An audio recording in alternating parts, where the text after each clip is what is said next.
Hello everyone. सो आज हम इस अपने नए वीडियो पे एक और ईडीए परफॉर्म करेंगे, एक और ऑपरेशन देखेंगे कि कैसे आप हीट मैप ग्राफ को प्लॉट कर सकते हैं। Heat map graph kind of a graph that will going to tell, आपको वो रिलेशन बताएगा कि कौन से कॉलम के बीच क्या रिलेशन है। सो हीट मैप के थ्रू आप ये फाइंड आउट कर सकते हैं कि कौन से कॉलम के बीच रिलेशंस है एंड डिपेंडेंसी है। को रिलेशन कैसे फाइंड आउट करते हैं वो बताऊंगा। कोरिलेशन की वैल्यू -1 to 1 होती है, जो कि हमें ये बताता है कि दो कॉलम कितने हाईली कोरिलेटेड है, मतलब कितनी डिपेंडेंसी है उनमें।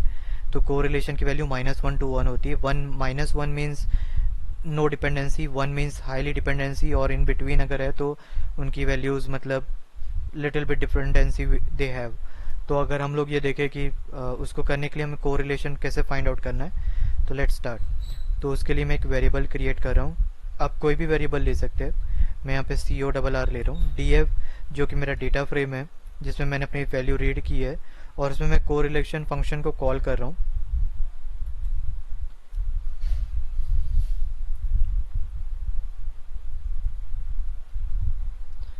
इस कोरिलेशन फंक्शन को मैं एग्जीक्यूट कर रहा हूँ। तो ये मेरा कोरिलेशन फंक्शन एग्जीक्यूट हो गया।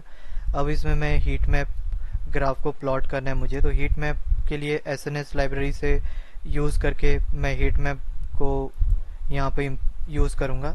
हीट मैप SNS लाइब्रेरी के अंदर होता है, तो उसके अंदर मैं कुछ कोरिलेशन मुझे डिफाइन करना होगा, ताकि अगर आपको इसमें कुछ इफ़ यू वांटेड नो, आप इसको कर्सर इस फंक्शन पे जब आप कर्सर रखेंगे तो आप उसमें डिटेल पे देख सकते हैं कि इसमें कौन कौन से पैरामीटर होते हैं और ये हीट मैप का एक्चुअली यूज़ क्या होता है। Heat map is use to give you relation between the values. तो यहाँ पे मैं एक कोरिलेशन वेरिएबल पास कर रहा हूँ, एनोट करके यहाँ पर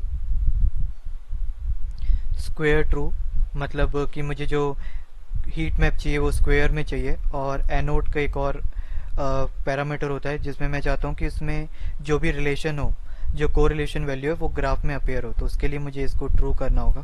ये दोनों ऑप्शंस है, अगर आपको नहीं चाहिए तो आप इसको रिमूव भी कर सकते हैं, बट ये एक स्टैंडर्ड प्रैक्टिस है। एनोट ट्रू मतलब आपको टेक्स्ट अपीयर होंगे ग्राफ में, और square is equal to true आप करते हैं तो वो ग्राफ को स्क्वायर के फॉर्म में रिप्रेजेंट करेगा। So let's run that.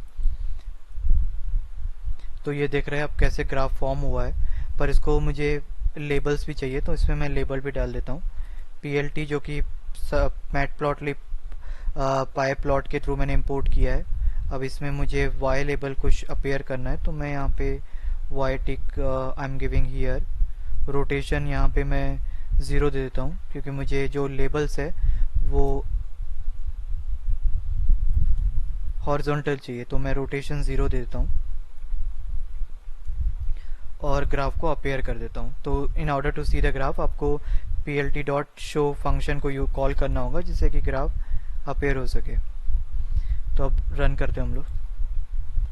तो जैसा कि आप देख रहे हैं कि कैसे ये y लेबल्स मेरे आ रहे हैं, ये मैथ स्कोर है। तो इसमें इसने जो मैंने कोरिलेशन फाइंड आउट किया है, तो इसने न्यूमेरिकल वैल्यूज़ के बीच कोरिलेशन फाइंड आउट किया है, जो कि हाईली लाइक इम्पॉर्टेंट फीचर है। ये इम्पॉर्टेंट कॉलम है हमारे टेबल के लिए। Math score, reading score, writing score, ये न्यूमेरिकल कॉलम है और ये आपको यूज़ होंगे।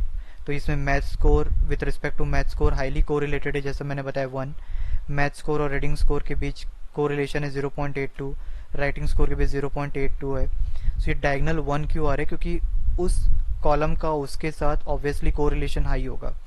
तो in this way we can see it. अब अगर मैं इसमें एनोड ट्रू को रिमूव कर देता हूँ,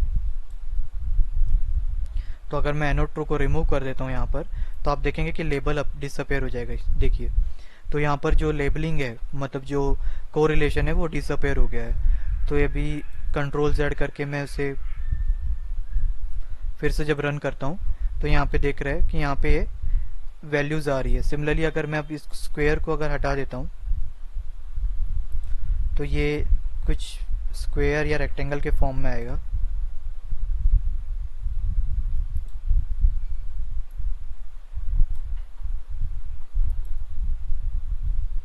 तो देखिए ये थोड़ा सा रेक्टेंगल के फॉर्म में आ रहा है, राइट। और ये वैल्यू, तो ये एनोड और स्क्वायर आपको ये ऐड करना होता है पैरामीटर, ताकि ग्राफ अच्छे से रिप्रेजेंट हो सके और उससे आप एक लाइक डिसीजन मेकिंग में यूज़ हो, और आप एक इंसाइट कर सके, पैटर्न फाइंड आउट कर सके, मतलब एक डेटा को अंडरस्टैंड कर सके कि क्या कोरिलेशन है। ये कोरिलेशन का हम यूज़ इसलिए करते हैं ताकि